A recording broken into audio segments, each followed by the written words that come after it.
محمدا عبده ورسوله بسم الله الرحمن الرحيم ربي شرح لي صدري ويسر لي أمري واحلل عقدة من لساني يفقه قولي أما بعد السلام عليكم جميعا ورحمة الله وبركاته يا أيها الذين آمنوا اتقوا الله وكونوا مع الصادقين. O you who believe, be mindful of God and be with the truthful. We're aware of the emphasis the Islamic tradition places upon learning and gaining knowledge of anything that can be a benefit to us. So I won't repeat the usual things people talk about when people say when they talk about this. What I want to talk about is the responsibility of knowledge and to remember to think twice before going on to spread information around. We live in an age of mass information, but also one of prolific disinformation. To have access to this amount of information is a privilege like no other society has had previously. Although a blessing, used irresponsibly, it can turn into a curse. Nowadays, due to the sheer amount of information available to us and the sophisticated methods employed to deceive people to further a particular agenda, it can be difficult to distinguish the truth from the false. No example makes this more clear than the current misinformation around the vaccines, and we'll get on to that. But first, let's look at this problem through a wider lens. Nowadays, it seems as if everyone wants to voice an opinion, even when what they're saying doesn't necessarily have much foundation to it or any benefit. Is talking for the sake of talking really necessary? I've been guilty of it, and I'm sure many of us have at some point. When someone stops you in the street and they ask you for directions, and even when you don't really know where the place that they're talking about, you still go, oh, it's somewhere over there. Or when you're amongst a group of people having a discussion and you join in just for the sake of it, or to appear as if you know what you're talking about, even though what you're saying isn't really bringing anything new to the table or anything beneficial. Sometimes it's all right just to listen, reflect, and say, I don't know. I remember reading about this man called John Francis. When he was younger, he says he was one of those people who always had something to say, even if it wasn't true. He used to speak just for the sake of speaking. He eventually realized that people were fed up with him because of this, and so one day, as a gift to his community, he decided that he wasn't going to speak for an entire day. When the people around him heard this, they were thrilled. When he woke up the next day, he didn't see any reason to speak, so he didn't. This carried on for a week, and what he realized was that he was finally starting to listen. Before this, he had always been thinking about what he was going to say next, but now he felt more at peace and actually began to enjoy not speaking. So, for the next 17 years, he remained silent. Speaking about why he finally broke his silence, he said, after 17 years, I felt I had something to say. Now this is an extreme example, and I'm not saying we should go this far, but it's important to remember not to just speak for the sake of it, and to remember the damage and impact that doing so can have on those around us. He still practices being silent every morning, and occasionally goes a few days without speaking because it reminds him to listen properly, not to judge what he thinks he's hearing, but to try to understand what people are really saying. We are warned against this in the Quran. We are warned against speaking aimlessly and speaking without any knowledge. In one verse, God rhetorically asks, فَلِمَا تُحَاجُونَ فِي مَا لَيْسَ لَكُمْ بِهِ عِلْمٍ. But why do you argue about things of which you know nothing? In addition to several traditions of the Prophet and the Imams alayhim salam that warn against spreading information and acting on things that we don't have any knowledge about, God again emphasizes this in the Quran, reminding us that we are accountable for our speech and our actions. وَلَا تَقْفُ مَا لَيْسَ لَكَ بِهِ عِلْمٍ إِنَّ السَّمْعَ وَالْبَصَرَ وَالْفُؤَادَ كُلُّ أُولَٰئِكَ كَانَ عَنْهُ مَسْئُولًا. Don't follow that which you have no knowledge of. The ears, the eyes, and the heart will all be questioned. We are going to have to answer for the things we say and do. So we should be careful in case we inadvertently cause harm to those around us due to a lack of knowledge on our part. I remember when the virus first emerged, everyone seemed to have a different idea of what you were supposed to be doing to avoid getting it or to treat it. I'm not even going to mention some of the things I heard because of how ridiculous they were. And those who were saying these things had no medical training at all. Now imagine if someone following that advice had caused them to become ill. We would have to live with that guilt if we had given them that advice, and we would be accountable for it. Elsewhere in the Quran, God tells us how we can avoid falling into this trap. وَإِذَا جَاءَهُمْ أَمْرٌ مِّنَ الْأَمْنِ وَالْخَوْفِ أَذَاعُوا بِهِ وَلَوْ رَدُّوهُ إِلَى الرَّسُولِ وَلَا أُولِي الْأَمْرِ مِنْهُمْ لعلمه الذين يستنبطونه منهم. Whenever news of any matter comes to them, whether concerning security or fear, they spread it about. Had they referred it to the messenger and those in authority amongst them, those seeking its meaning would have found it out from them. Now there are two elements to this verse that are important to bear in mind. Firstly, being careful about spreading information we aren't sure about. In another verse, God tells us to make sure we verify any information we receive. يا أيها الذين آمنوا إن جاءكم فاسق بنبأ فتبينوا أن تصيبوا قوما بجهالة فتصبحوا على ما فعلتم نادمين. O you who believe, if a troublemaker brings you news, check it first, in case you wrong others unwittingly and later regret what you have done. The second thing to do is to make sure that we refer to and listen to the right people. The jurists consider one of the legal maxims or principles that people should apply at their own discretion to be the referral of the unknowing to the knowing. رجوع الجاهل إلى العالم. The one who is knowing would depend on whatever the situation is. If it were a matter of economics, you'd refer to an economist. If it were a matter of engineering, you'd refer to an engineer. And if it were a matter of health, you would of course refer to a medical expert. It's basic common sense. Now bringing this back to the circumstances we find ourselves in, those in authority and who know what they are talking about in regards to this virus are the medical professionals. We have to follow their advice, and their advice is to have this vaccine.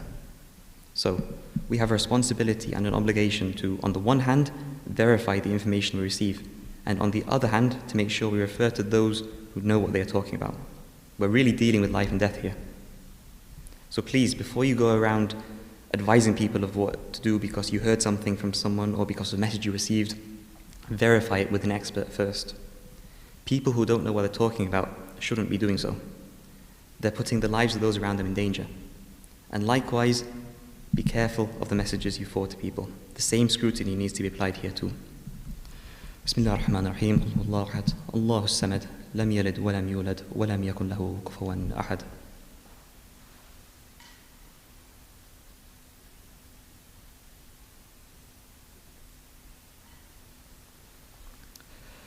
أعوذ بالله من الشيطان الرجيم بسم الله الرحمن الرحيم الحمد لله رب العالمين والصلاة والسلام على سيدنا محمد وعلى آله الطيبين. It's now well over a year since the first cases of COVID-19 were detected, and it's almost a year since this country went into its first lockdown. 2 further lockdowns later, in the UK, we're nearing the 130,000 death mark, and worldwide, the death toll is quickly approaching 2.5 million. A year ago, none of us would have anticipated this would be where we're at. But with hardship comes ease. And by the grace of God and the monumental efforts of medical professionals and scientists around the world, we now have vaccines which will play a part in putting an end to this virus. Here in the UK, as of last night, almost 16.5 million people have received the first dose of the vaccine. But amongst Black, Asian and minority ethnic communities, we see worrying figures. In a recent document released by the Scientific Advisory Group for Emergencies, it found that 72% of Black or Black British groups and 42% of South Asian groups are hesitant to get the vaccine. We know that throughout this pandemic, members of our communities, of the BAME community, have been disproportionately affected, like no other ethnic groups have. Now the reasons for this are complex, and this isn't the place to go into them. But given the impact this virus has had on our communities and the evidently low level of uptake of the vaccines, I want to take this opportunity to dispel some myths that have been going around and to raise some points about our societal obligation during this time. Now, I'm not a medical expert, and as I mentioned in the last khutbah, people who don't know what they're talking about shouldn't be doing so.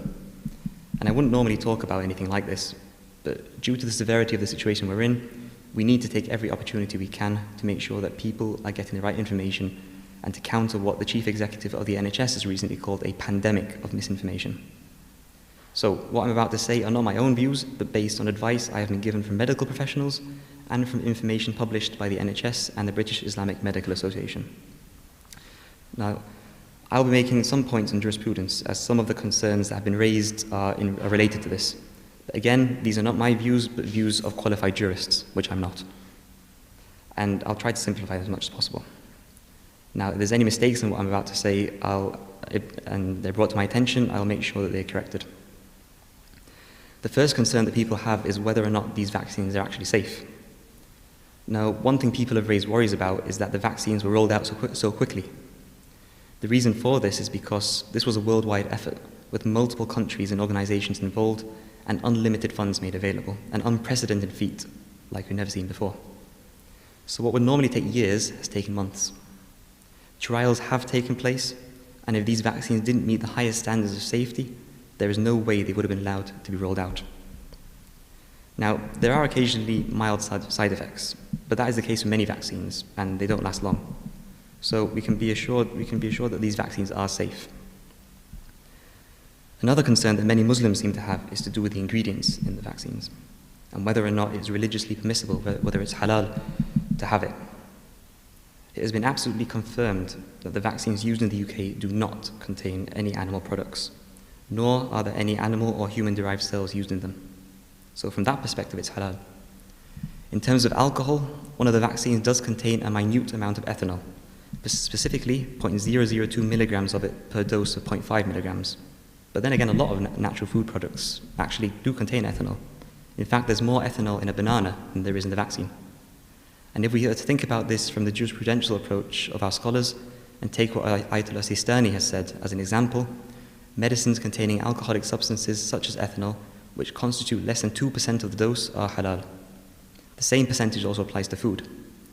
And as the amount in this vaccine doesn't even come close to that and is less than that found in natural food products like bananas, it is considered halal. This is also the view of the British Islamic Medical Association, who have consulted with experts in Muslim jurisprudence. Now, we could go into an even longer and more complicated discussion on this, which would also reach the same conclusion, that the vaccines are halal, but what I've said suffices for now. Now, on this issue, I just want to bring to your attention a statement released by the office of Ayatollah Sistani a few weeks ago. One of the questions he was asked was if the vaccine contained a non-negligible amount of something that would normally be haram for us. The example mentioned in the question was gelatin, but it could be anything else. So would emergency use to prevent a potentially life-threatening infection justify its use?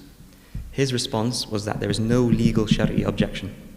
In other words, and to explain this further, due to the severity of the pandemic we are facing and the religious obligation to preserve human life, even if the vaccine contains something which would normally be haram to us, which these vaccines don't, it would still be halal, according to Ayatollah Sistani. So, in terms of the religious permissibility of the ingredients, there is nothing stopping us from having the vaccine. It is absolutely halal. This has been affirmed by numerous jurists, other jurists and experts across different schools of thought. Now, as the month of Ramadan is approaching, some people are concerned about having the vaccine whilst fasting. Now, because the vaccine isn't for nutritional purposes, and the vaccine is an intramuscular injection and is therefore not an entry site that would cause invalidation of a person's fast, having the vaccine while fasting does not invalidate your fast. Another myth that's going around and a concern that people have is regards to the issue of fertility in pregnancy. Now, there isn't a lot of information on this, on how it will affect pregnant women, simply because during the early stages of clinical trials, pregnant women and people who are thinking of getting pregnant aren't usually recruited to take part. But as the vaccine doesn't cause the virus in people, there isn't any reason why it should cause any harm, as the experts have said. But the advice given is that you should speak to your GP about any concerns you have if you are pregnant. And also just to point out, it is known that several people involved in the trials have since become pregnant, so there isn't any foundation to the myth that it can affect fertility. Another myth that is going around is that the vaccine affects our DNA. Again, this is absolutely false, and there's no evidence to support this. This confusion may have stemmed from people confusing DNA with RNA. Now, the Pfizer vaccine uses RNA technology, but there is no way that RNA can affect a person's DNA. Now, probably the most ridiculous myth that's going around is that we're going to be tracked if we have these vaccines. Now, if someone wanted to track you, your phone's already doing quite a good job of doing that already. So again, this is a myth. Now, another issue which is important to acknowledge is that people from the BAME community have been failed in the past, and we still have huge issues around health inequality in this country. For these reasons, there is huge mistrust among some minority communities of authority and authority figures, with a feeling that there is a hidden agenda. The thing is, the situation we're in at the moment is incomparable to anything we have faced before. This virus doesn't discriminate. We are all at risk. Something that we can take pride in our communities is the positive impact that members of our communities have had in healthcare professions. This is one of the fields where we do have better representation. And this is due to the supporting and encouragement of our communities for our youth in pursuing careers in the healthcare sector and medicine. Now it is our mothers, fathers, brothers, sisters, sons and daughters that are at the forefront of fighting this virus. They are the experts here, and we need to listen to them. So if they, with all their training and expertise, are telling us that the vaccine is safe, I don't see any reason to doubt them. I think part of the mistrust is that those we often see in the media talking about this vaccine don't look like us. We need the media to give more screen time to members of minority communities to reassure them that these vaccines are safe. Now, we really need to acknowledge and celebrate the work that people like the team at Clifton Road Mosque and others have done over the last few months for reaching out to members of the community and to tackle the disinformation out there and put fears at rest.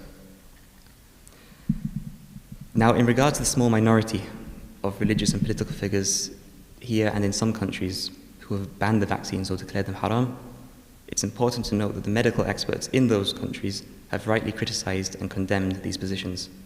As I mentioned before, we need to listen to those who know what they're talking about and not those who are using this crisis to further a particular agenda. Now, it's okay to have concerns and questions about the vaccine.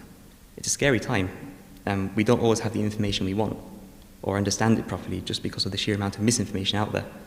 So it's perfectly fine to ask any questions without any shame or embarrassment. We just need to make sure that the information we're getting is reliable. So I'll say it again, verify any information you receive and ask the experts. What we need to remember is that the decision of whether or not to have these vaccines doesn't just affect us, but also those around us. We have to remember the emphasis Islam places upon preserving and protecting human life. So even if you're not too fussed about yourself, think about the others who you will be affecting. We are only going to get rid of COVID for good if we all do our part and get vaccinated. In addition to this, we still need to ensure that we are following social distancing, isolation measures where necessary, and all other measures put in place to keep us safe. Now, I know it's frustrating, but the sooner we all unite around this and act responsibly, the sooner it will all be over, inshallah. اللهم اغفر للمؤمنين والمؤمنات والمسلمين والمسلمات الأحياء منهم والأموات. We pray to Allah for forgiveness for all that has passed and all that will come. We pray to Allah for an end to these difficult times, for the acceptance in the paradise of those who have departed, for the comfort of those they've left behind, and for the health of those currently suffering. Please recite Surah Al-Fatiha for all of them.